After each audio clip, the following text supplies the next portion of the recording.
హల్లెలూయా. ప్రభువైన యేసుక్రీస్తు వారి మితిలేని కృపతో ఇక 9వ దిన ఆధ్యాత్మిక సహవాసానికి నడిపించిన దేవదేవుడు మన కొరకు శ్రమలు వహించి శిలువ మరణమును పొంది సమాధి చేయబడి పునరుద్ధానుడైన క్రీస్తు నాథుని పునరుద్ధానంలో పాలిపొందులు ఆగున మనల్ని ప్రభు చేతికి అప్పగించుకుందాం. ప్రభు కృప పొందుకుందాం. ప్రార్థన.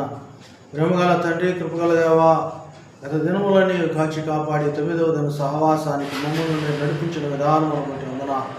ప్రేమాపూర్ణుడా, కృపగల దేవ, ఏ మాత్రము యోగ్యత లేని మా జీవితాల్లో నాయన మేలు చూపిన కృపను బట్టి వందనాలు. నాయన మేలుకరమైన జీవితాలు జీవించి అనేకులను రక్షణ మార్గంలో నడిపించి మీ రాజ్యంలో మేమును మాతో అనేకులను జీవించలాగిన దైవరాజ్య సేనలుగా మమ్మల్ని మీరు ఏర్పరచుకుంటున్న విధానం ఎన్ని దినమును ఆయన మీ రూపములకు మమ్మల్ని మార్చి నాయన మీ స్థితిలో మమ్మల్ని నిలబెట్టుచున్నందుకు వందనాలు. గత దినములని మీరు మాతో మాట్లాడి నడిపించిన తండ్రి, ఈ 9వ సహవాసమునికి ఎదురు చూస్తున్న ఇక బిడ్డలను వారి కుటుంబములను ఆశీర్వదించు. వారి భవిష్యత్తును మేలుకరముగా నాయన మీకు మహిమకరముగా ఆశీర్వాదకములు పొందుకున్నట్లు ఆధ్యాత్మికపరమైన శక్తిని, పరిశుద్ధాత్మ నడిపింపును, శారీరకమైన సజీవ సాక్ష్యముతో కూడిన పరిపూర్ణమైన ఆరోగ్యమును బిడ్డలకు అందించమని మీరు మాతో ఈ దినమున మాట్లాడి మీ మార్గంలో మమ్మల్ని నడిపించమని యేసు నామమున అడిగి వేడుచున్నాము తండ్రి. ఆమేన్. ఎంత దూరము మోహించెదరు స్వామి కింత సిలువానెత్తి కొంతైన దయాలేక, ఎంత దూరము మోహించెదరు ఒంటిగా ప్రార్థించి ఉపవాసములు చేసి, ఒంటిగా ప్రార్థించి ఉపవాసములు చేసి కంటి నిదురాలేక కలత చెందిన ప్రభుని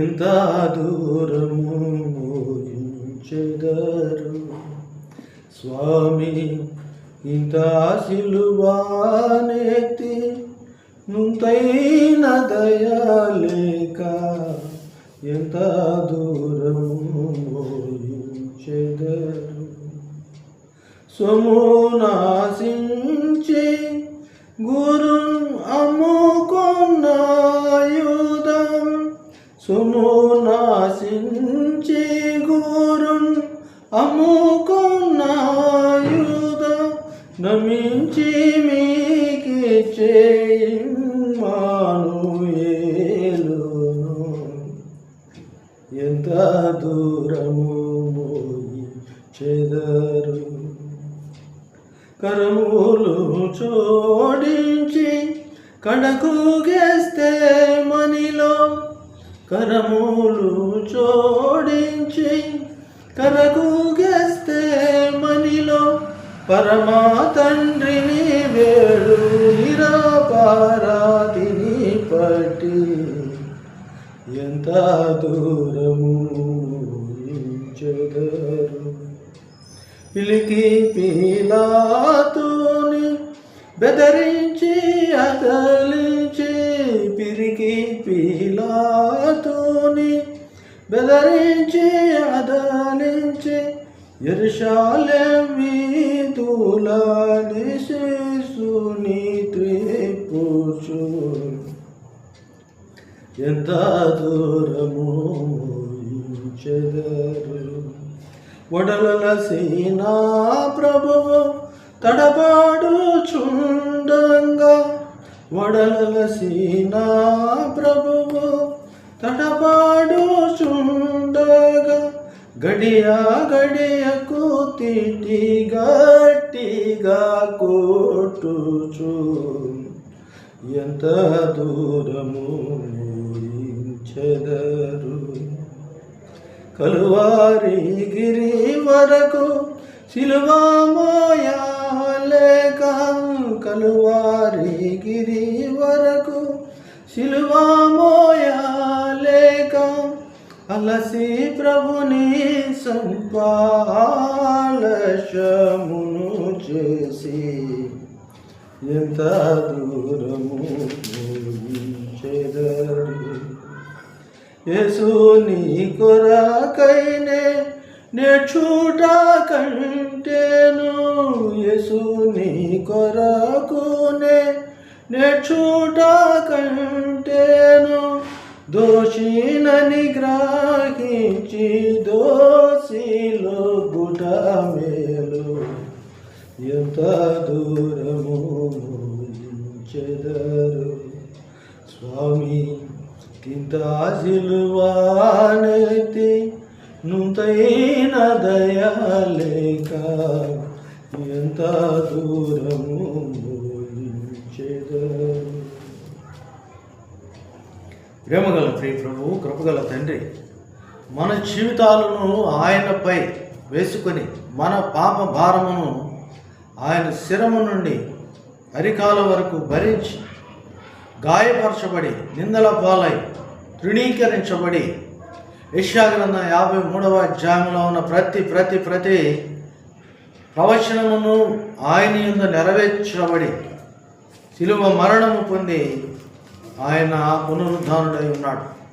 పునరుద్ధానుడైన యేసు దేవుడు మన జీవితాలను ఆయన సమరూపము గల స్థితిలోనికి మార్చుటకు మనలను ఆయన వాక్కుతో నింపుతున్నాడు. తన శ్రమానుభవములో మనమును వహించి పునరుద్ధానములో పాలి భాగస్సులు ఒకటిగా ఆయన ప్రేమతో ఆహ్వానిస్తున్నాడు. కనుక ప్రియ సహోదరులారా, ప్రభు యొక్క శ్రమ శిలువ స్థితిని ప్రక్కకు నెట్టి మన జీవితంలో మనం చూచుచుండగా, అనగా రోమీయులకు రాయబడిన పత్రికలో ఈ సంవత్సరం మనం ధ్యానాలు కొనసాగించుచున్నాం.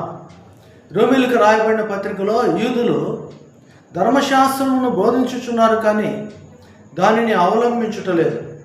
యూదులు మాత్రమే కాదు, కానీ గ్రీసు దేశస్థులు కూడా జ్ఞానమును వెతుకుచున్నారు, కానీ ఆ జ్ఞానమునకు ఆధారమైన యేసు దేవునిని నమ్ముటలేదు. కనుకనే యూదులకైతేమి గ్రీసు దేశస్థులకైతేమి ఆయన ఇచ్చిన మార్గదర్శకమైన జీవితాన్ని పౌలు అందించుచుండగా, అనగా యేసు దేవుడిచ్చిన మార్గదర్శనాన్ని ఆత్మపూర్ణుడైన పౌలు అందించుచుండగా దానిని ఈరోజు మనం అన్వయించుకుంటున్నాం. క్రమంలో ఈ 9వ దినమున రోమీయులకు రాయబడిన పత్రిక 3వ అధ్యాయము 9వ వచనం నుంచి మనము ధ్యానం చూస్తున్నాం. రోమీయులకు రాయబడిన పత్రిక 3వ అధ్యాయం మనం ధ్యానం చూస్తున్నాం. 5 వచనాలు మనకి బాగా తెలిసినవే. ఆచార ప్రకారము సున్నతి ఉండి ఉండవచ్చును, జ్ఞాన ప్రకారము ప్రభువుని గురించిన పరిశోధన చేసి ఉండవచ్చును.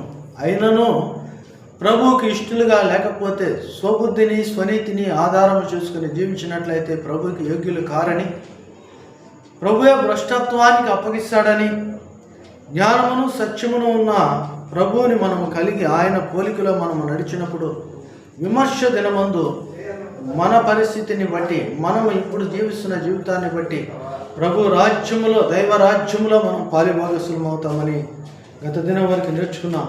అయితే ఈ రోమీయులకు రాయబడిన పత్రిక 3వ అధ్యాయం 9వ వచనం మనం చూసినట్లయితే, మేము వారికంటే శ్రేష్ఠులమా, ఎవరికంటే? యూదుల కంటే, గ్రీసు దేశస్థుల కంటే. ఒక రకంగా చెప్పాలంటే లేని సందర్భాన్ని నేనే జ్ఞాపకం చేస్తున్నాను. ఇక్కడ 3 రకాల ప్రజలు మనం గుర్తుంచుకోవచ్చు.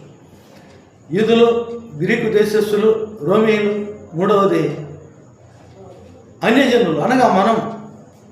ఈ 2 తెగలకు, ఈ 2 జాతులకు చెందని వారము, ఈ 2 పరిస్థితులకు పోలిన వారము కాదు. కనుక అన్ని జనంగా మనల్ని భావించుకొని మూడవదిగా మనం ఉన్నట్లయితే మనము వారికంటే ఎక్కువ వారేము కాము, వారికంటే తక్కువ వారేము కాము. వారి ఏందే ప్రభు ఒక ప్రశ్న పెట్టుచుండగా ఈరోజు మనల్ని కూడా ఇది జ్ఞాపకం చేసుకోవాలని కోరుచున్నాడు. ఇక్కడ యూదుల పరిస్థితి, గ్రీకు దేశస్థుల పరిస్థితి మనం గమనించినట్లయితే, మేము వారికంటే శ్రేష్ఠులమా, తక్కువ వారమా? ఎంత మాత్రము కాము. యూదులేమి, గ్రీసు దేశస్థులేమి అందరూ పాపమునకు లోనై ఉన్నారని ఇంతకు ముందు దోషారోపణ చేసి ఉన్నాము. స్పష్టం. సూచిక క్రియలు చూపించమనే యూదులు కావచ్చు, జ్ఞానము ప్రకారము సాక్ష్యాధారాలతో నిరూపించమనే గ్రీసు దేశస్థులు కావచ్చు. ఎవరైనాను పాపమే వారిని వేలుచున్నది. ఎలయనగా పాపము చేయి ప్రతివాడు పాపములో ప్రథమ పాపము ప్రభువుని తృణీకరించుట. యోహాను 1 పత్రిక 1 అధ్యాయం స్పష్టంగా సెలవిస్తున్నది. యేసు ప్రభువుని తృణీకరించి వారి యొక్క మనస్తత్వంపై, వారి యొక్క ధర్మశాస్త్రంపై ఆధారపడి జీవించుట, ఇదే తొలి పాపం. కనుక వీరు పాపములోనై ఉన్నారు. పాపము చేయి ప్రతివాడును పాపమునకు దాసుడని యోహాను సువార్త 8వ అధ్యాయం 32వ వచనం స్పష్టంగా మనకు సెలవిస్తుంది. అయితే 11వ వచనములు అంటున్నాడు ఇక్కడ, మరలా చెప్తున్నాను, దీన్ని అడ్డము పెట్టుకొని మనము పాపము చేయమని కాదు, కానీ సర్ది పుచ్చుకోమని కాదు, కానీ దీనిలో ఉన్న భావాన్ని గ్రహించమని ప్రభు మనతో మాట్లాడుచున్నాడు. రోమీయులకు రాయబడిన పత్రిక 3వ అధ్యాయం 11వ వచనాన్ని మనం గమనించినట్లయితే, నీతిమంతుడు లేడు, ఒక్కడును లేడు, అనగా యూదులలో లేడు, గ్రీసు దేశస్థుల్లోనూ లేడు. ఇది గుర్తుంచుకోవాలి. ధర్మశాస్త్రం మాదని, యెహోవా మా దేవుడని గర్వపడే యూదులలో, అతిశయపడే యూదుల్లో కావచ్చు. జ్ఞాన ప్రకారము సాక్ష్యాధారాలతో మేము నమ్మాము, అయినను ఆయన యందు విశ్వాసం ఉంచుటలేదు అని అనుకునే గ్రీసు దేశస్థులైనను ఎవరైనాను ఏదో ఒక చోట దారి తప్పుతూనే ఉన్నారు. అందుకనే యేసు ప్రభువారు మంచి సమరయనుల గురించి ఉపమానం తెలియచేయవలసి వచ్చింది. కనుక ప్రియ సహోదరుడా, సహోదరి, దేవుని మాట లేకుండా, దేవుని యొక్క ఆజ్ఞ ప్రకారము కాక, దేవుని యొక్క నీతి ప్రకారం కాక నువ్వు నీ నీతి ప్రకారము జీవిస్తున్నావేమో. పౌలు భక్తుడు మన మీద ఒక నింద పెడుతున్నాడు. నీతిమంతుడు లేడు, ఒక్కడునూ లేడు చెప్తున్నా కానీ గ్రహించువాడు ఒక్కడునూ లేడు. దేవునిని వెదకువాడు లేడు. అందరూ త్రోవ తప్పి ఏకముగా పనికి మాలిన వారై మేలు చేయువాడు లేడు, ఒక్కడునూ లేడు. వాక్యం స్పష్టం. యూదులు కావచ్చు, యూదులకున్న అతిశయం ఏంది అన్న ప్రశ్న మనకి ముందొచ్చింది. అవును, యూదులే ముందు వరుసని చెప్తున్నాడు. తర్వాత ఆయన విశ్వసించిన గ్రీకులని చెప్తున్నాడు. ఈరోజు మనమని చెప్తున్నాడు. వారి వరుసలని సంబోధిస్తున్నాడు పౌలు భక్తుడు. అవునండి, వారి వరుసలో ఉన్నా కానీ అందరూ త్రోవ తప్పి ఏలైనగా స్వనీతిని, స్వబుద్ధిని, దుర్నీతిని, దురుద్దేశము ఆధారం చేసుకుని జీవిస్తున్న వారు వాక్యము మాట్లాడుచుండగా, ప్రభు సెలవిస్తుండగా, దైవజనుడి నీకు బోధిస్తుండగా నీవు దీనిని అన్వయించుకుంటున్నావా, లేదు త్రోవ తప్పుతున్నావా? గ్రహించు వాడు ఒక్కడనూ లేడు. గ్రహించి దాని ప్రకారం నడిచేవాడు అంతకంటే లేడు. కనుకనే ఇక్కడ అంటున్నాడు, నీతిమంతుడు లేడు, ఒక్కడనూ లేడు, గ్రహించువాడు లేడు, వెదకు వారు లేరు. కానీ యేసు ప్రభు వారే అన్నాడు, నా మాట విని వాటి చొప్పున చేయి ప్రతివాడు బండ మీద ఇల్లు కట్టిన బుద్ధిమంతుని పోలి ఉన్నాడు. బండ మీద కట్టబడిన ఇల్లు వాన వచ్చినా, వరద వచ్చినా, గాలి వచ్చి ఆ ఇంటి మీద విసిరిన ఇంటికి హాని లేదు. దేవుని మాట మీద మత్తయి సువార్త 21వ అధ్యాయంలో ప్రభు చెప్పిన స్పష్టమైన మాట. అవునండి, ఆకాశము నుండి వాన వస్తుంది, ఆకాశానికి భూమికి మధ్యన గాలి వస్తుంది. వాన వచ్చును, గాలి విచ్చును, వరద నేల మీద వస్తుంది.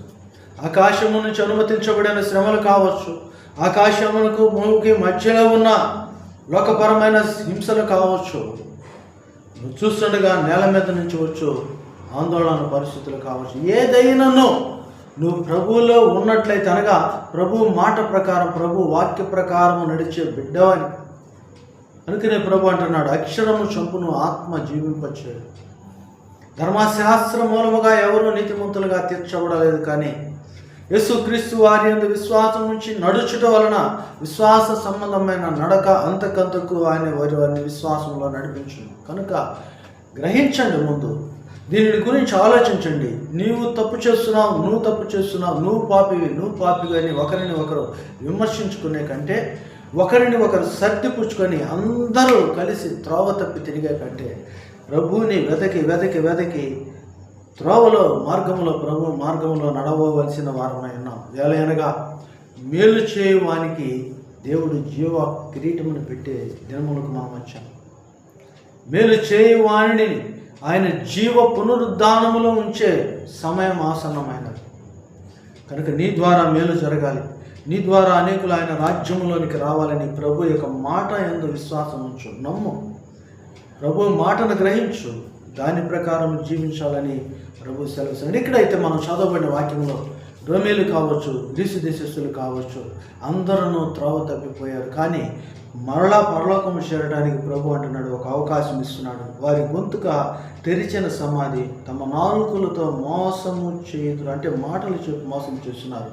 వారి పెదవుల కింద సర్ప విషమున్నది. ప్రియులారా, అందరూ త్రోవ తప్పి వెళ్తున్నారు. వారి వరకే కాదు, నీ నోటి ద్వారా, నీ యొక్క ఆచార క్రమము ద్వారా, నీ యొక్క నడవడి ద్వారా ప్రభు దగ్గరకు అనేకులు రావాలి. కానీ ప్రభువుకు దూరము కాకూడదని ఈ మాటలు ప్రభు చెప్తున్నారు.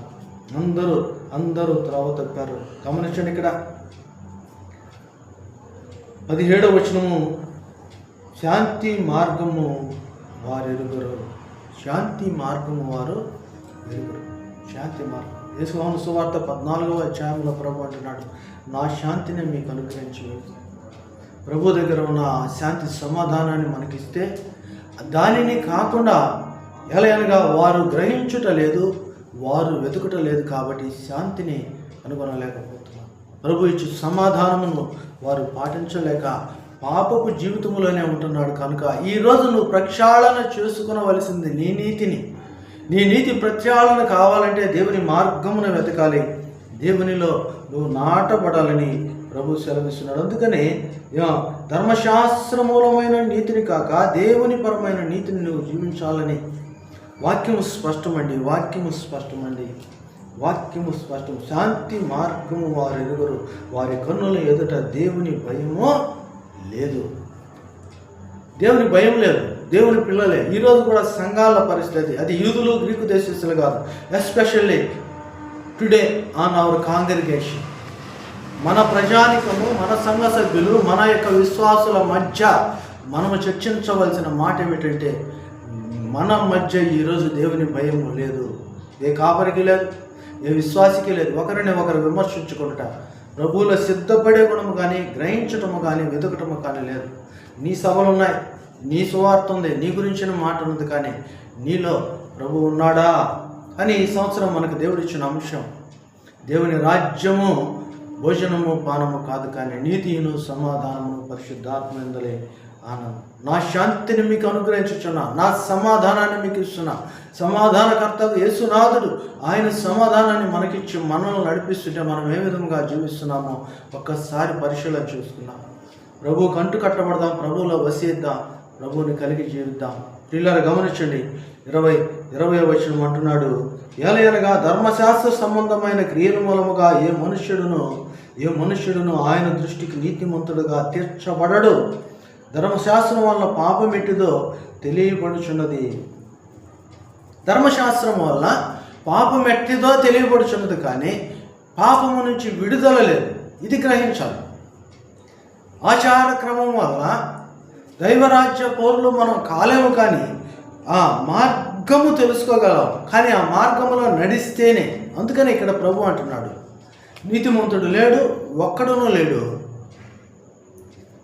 గ్రహించేవాడు లేదు, వెదకువాడు లేడు. శాంతి మార్గములో నిలుచని ప్రభు యొక్క నెమ్మది పొందే అలవాటు లేకుండా పోయింది. ఒక నామకార్థ క్రైస్తవ సంఘంగా మారిపోయాం. కాబట్టి ఈరోజు క్రీస్తు బిడ్డలమైన మనల్ని ప్రభు హెచ్చరిస్తున్నాడు. ఈ రోమా సంఘంలో ఉన్న పరిస్థితే నేటి విశ్వాస జీవితంలో ఉన్నది. కనుకనే ప్రభు మనల్ని ప్రేరేపిస్తున్నాడు.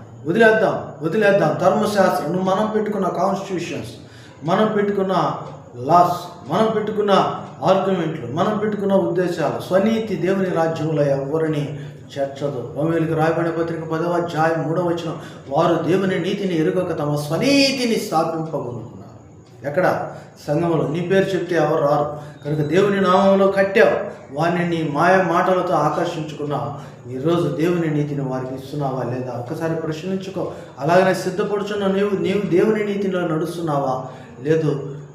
నీ లోకపరమైన ఆలోచనలో జీవిస్తున్నావా? గ్రహించువాడు ఎవడనూ లేడు అని ప్రభు అంటున్నాడు. కానీ గ్రహింపుకు తెచ్చిన ప్రభు మనల్ని భ్రష్టత్వానికి విడిచిపెట్టకుండా ప్రభువులో నిలకడగా ఉండాలని ఆయన ఈరోజు శాంతి మార్గమున ఆయన తెలియచేస్తూ యెషయా గ్రంథం 26వ అధ్యాయం 3వ వచనంలో, ఎవని మనస్సు నా మీద ఆనుకున్న వాని పూర్ణ శాంతి గలవానిగా చేదు నేను చెప్తున్న మాట. పరిపూర్ణమైన శాంతినిచ్చేవాడు ప్రభు. అది నీవు ఆయన మీద ఆనుకున్నప్పుడు కనుక అట్టి కృప ఈ దినమున దేవుడు దయచేయుచుండగా ఈ కృపలో ముందుకు సాగుదాం. ప్రభు దయ పొందుకుందాం. దేవ దీవెనలు నీకు సమృద్ధిగా తోడే నడిపించును గాక. నీ కొరకు ప్రార్థన చేస్తున్నాను. దేవుని వెదకు, గ్రహించు, వెదకు, నడువు. దేవుని ధర్మశాస్త్రమైన మూలమైన నీతిని కాక దైవ సంబంధమైన నీతిని అంగీకరించు. క్రీస్తుతో కూడా ఒప్పందపడు. దేవరాజ్యమునకు వారసుడుగా. ప్రేమగల తండ్రి, కృపగల దేవా, ఇక 9వ దిన ధ్యానంలో మమ్మల్ని మీరు ఎట్టి పట్టుకున్న విధానమును బట్టి మీ రాజ్య పౌరులుగా, మీ బిడ్డలుగా మేము మీకు మహిమకరంగా జీవించుటకు మీరు చెప్పిన కృపను బట్టి కృపామయుడ, ఈ ధ్యానంలో మీరు మాతో ఉన్నందుకు వందనాలు. బలపరచము, భద్రపరచము, దీవించము, నడిపించము. మీకు మహిమకరమైన జీవితాన్ని, మా జీవితానికి కావాల్సిన వెలుగును మీరు అనుగ్రహించి మీకు మహిమకరమైన ఆశీర్వాదాలు మాకు అందించండి. ఆయన అందరూ త్రోవ తప్పి నడుస్తుండగా ఆయన మీ స్వరము విని, మీ మాట విని మీ దగ్గరికి వచ్చి మీ మాట ప్రకారం జీవించు భాగ్యం అనే దినమును మాకు ఇచ్చినందుకు వందనాలు. ఆయన ధర్మశాస్త్రం మూలముగా అయితే మేము అసమాధాన స్థితిలో చేరాం. మా జ్ఞానం చొప్పునైతే అనారోగ్యంతో జీవించాం. కానీ ఇప్పుడు మిమ్మల్ని వెతికి, మిమ్మల్ని కలిగి నాయన నెమ్మది పొంది మీ రాజ్యములో అనేకులు చేర్చు భాగ్యం ఇచ్చినందుకు వందనాలు. ఇటు కృపలో ప్రతి బిడ్డను మీరు బలపరచమని, దర్శించి జీవించమని యేసు నామమున నడుచున్నాము తండ్రి. ఆమేన్. తండ్రి, కుమార, పరిశుద్ధాత్మ త్రియేక దేవుని సకలమైన దేవుని మీకెల్లరికూ ప్రభు నిత్యమైన ఆశీర్వాదములతో, శాంతి సమాధానములతో తోడే నడిపించును గాక. ఆమేన్.